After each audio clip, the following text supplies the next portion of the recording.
looking at the radicalized Muslim clerics. These are the Muslim clerics who were on Jaish-e-Mohammed's payrolls, and the role of these Muslim clerics, Shavan, becomes extremely critical, also because they were not just the ones coordinating, but they were the actual recruiters. If you can call it that, they were the recruiters of white-collar jihad, correct? Well, in fact, it all starts with Shopia-based Maulvi Irfan.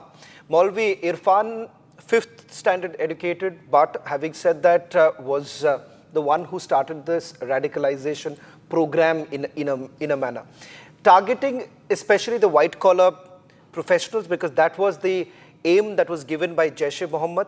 It turns out that when he was taken into custody, initial days he did not reveal much. When his mobile phone was basically analyzed, they basically got details of a Telegram chat.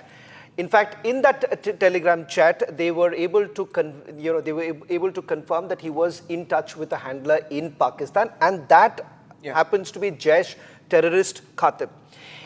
When he basically gave the information that he was in touch with a doctor, and that Dr. Muzammil, he also revealed that Dr. Muzammil had an AK-47 in his residence. That's how Jammu and Kashmir police first landed up at the residence of Dr. Muzammil. The other happens to be another Maulvi. Now, he was a Mewat-based Maulvi, but he is the man who was basically providing logistical support. In fact, there are 2 houses. In all this while, all of us were basically told, in fact, we had our reporters going inside one home in Faridabad. The second home, in fact, had explosives packed in 88 bags, about 2,900 kilograms. And the key of that house was actually with this Maulvi. So he's now been taken into custody. custody. Talking about this Imam Irfan, it's also details that are coming out, Shavan, that this network, he recruited medical professionals, he was raising funds, he arranging logistics, electronic gadgets were seized during the raids at his residence, providing leads to a very wide nexus. Rhythm, I'm just breaking away from Adil and Irfan and all of that. I'm asking you a question. We've reported on Zakir Naik. Zakir Naik was a radical terror preacher. Yes. And we saw how difficult it was. And when we questioned Zakir Naik, everyone went after us. Right from, not from Republic, even before Republic, was launched. True. We were fighting Zakir Naik. And when we said that radical terror preachers like Zakir Naik are dangerous, there was an entire ecosystem that batted for them. Yes. Right? So how important does this case become when you talk about radical Islamization that Arnab speaks about? How critical does this case become for us and our agencies? I think very critically what Shavan is saying, this will be a watershed moment, not only because it's about Zakir Naik, Niranjan, but also Burhan Wani, Afzal Guru.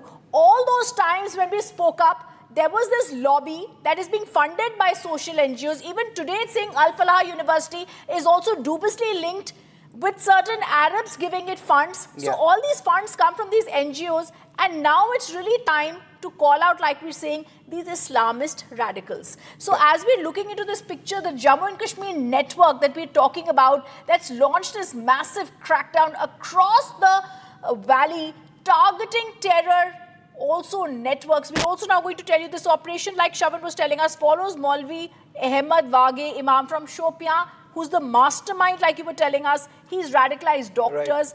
The police have conducted raids at 300 locations. Shavan? In fact, when I asked this question to someone who's part of the investigating team, and I said that how is it possible that someone who's so well educated, and let me make this clear, all of these doctors who have been taken into custody, they have fantastic academic records. And they have clear records if you go by the police report.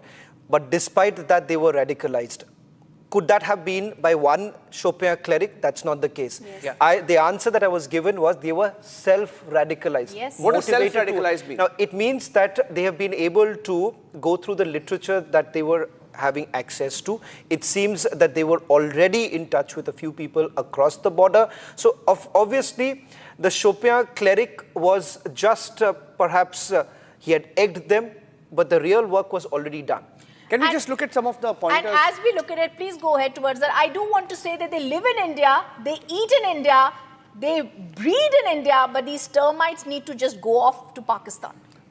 Well, Rhythm, look at the kind of role that they played in this module. There are two clerics, primarily Shavan, 2 Maulvis, and we're calling them the Maulvis of Jaish because they were on Jaish's payroll. These were the clerics on Jaish's payroll. We don't have this Ishtiaq character's photo yet. We don't. Not yet. Right? But what do we know about him, if you can tell us, Shravan?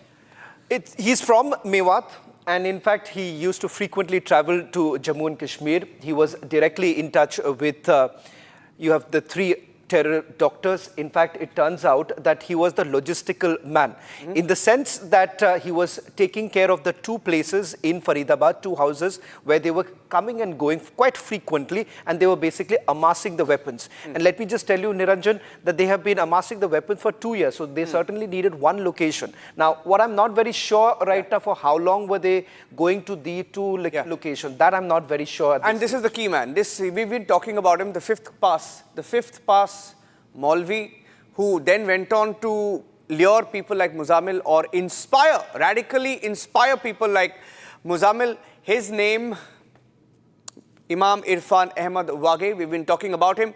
We have his picture. We in fact even spoke to his family members, but that's more of that in the report that we will play right now, from Shopia, Jammu and Kashmir. And he used to radicalize students using Telegram. And then Rhythm, you can take us through the report that you have on your end on this entire Maulvis, the 4 Maulvis that we're talking about.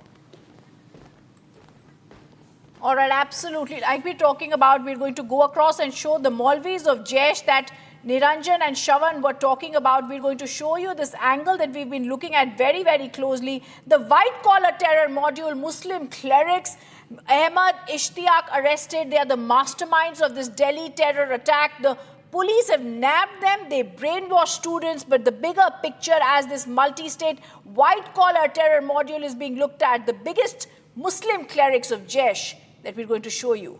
Take a look.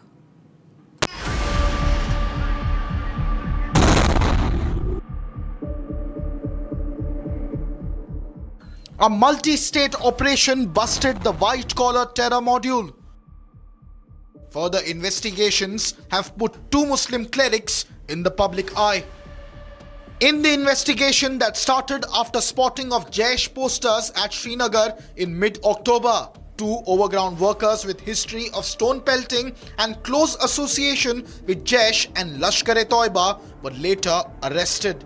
The first Muslim cleric arrested was from Shopia. His name, Irfan Ahmad Wage, who is accused of being the mastermind behind the white-collar terror module in Faridabad. Irfan Ahmad worked as a former medical worker at the Government Medical College and as an imam in Naugam.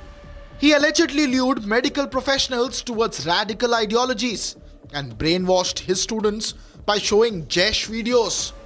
Investigations have also revealed that the imam's ties were with Dr. Muzammil Sheikh, a close aide of Dr. Muhammad Umar, who allegedly carried out the Red Fort blast.